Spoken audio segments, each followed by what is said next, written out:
আজকে হাজির হয়েছি আমি সুজির বাদাম বিস্কুটের রেসিপি নিয়ে। সুজি দিয়ে বাদাম বিস্কুট কীভাবে বানাবো সেটি দেখাবো। তো প্রথমে বাদাম বিস্কুট যেহেতু বাদাম লাগবে, অতএব কিছুটা কাঁচা বাদাম আমি শুকনো খোলায় ভালো করে একটু ভেজে নেব। এটা হলো সবার আগের কাজ। এবার এর মধ্যে দেবো আমি সুজি, 200 গ্রাম সুজির প্যাকেটটা পুরোটাই দেবো। সুজিটা ভালো করে ধিমি আঁচে অনেকক্ষণ ধরে ভাজতে হবে। আঁচটা সবসময়তেই কম রাখতে হবে, মানে চড়া আঁচ হলে সুজিটা পুড়ে যাবে, অথচ ভাজা হবে। তো এবার যতটা সুজি দিয়েছি তার হাফ আমি এর মধ্যে ময়দা অ্যাড করব।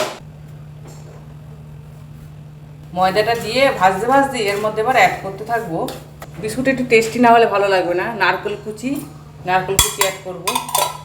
নারকেল কুড়ানোটা দিয়ে একটু ভাজতে থাকবো। আর এখানে ভেজে রাখা তিল অ্যাড করব। বিস্কুট বানিয়ে একটু টেস্টি হবে, তবে বেশি খেতে ভালো লাগে।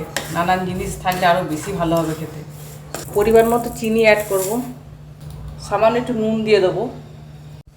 এবার এর মধ্যে অ্যাড করব যে বাদামগুলো ভেজে রেখেছিলাম, বাদামগুলো। তারপরে অ্যাড করব অল্প করে খাবার সোডা। তারপরে অ্যাড করব কিছুটা ঘি আর বেশ খানিকটা সাদা তেল। এগুলো দিয়ে এবার সামান্য ডোটাকে এখানেই মাখার চেষ্টা করব, যতটা মাখা হয়।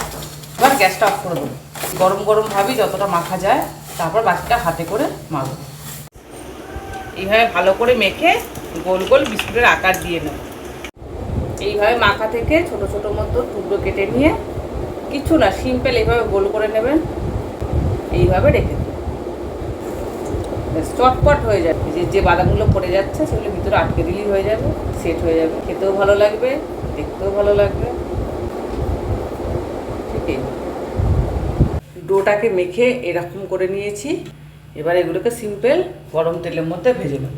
ভীষণ ইজি, খেতে ভালো লাগে, চায়ের সাথে তো দারুণ লাগে। ভালো করে 2 পিঠ লাল লাল করে ভেজে নেব, আর একে একে তুলে নেব।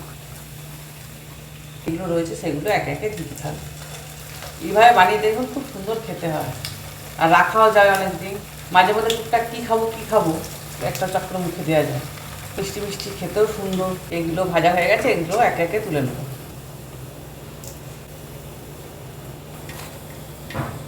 এই যে দেখি একটা ভেঙে, খুব সুন্দর খেতে হয়, দারুণ খেতে হয়েছে, পুরো ফার্স্ট টাইম।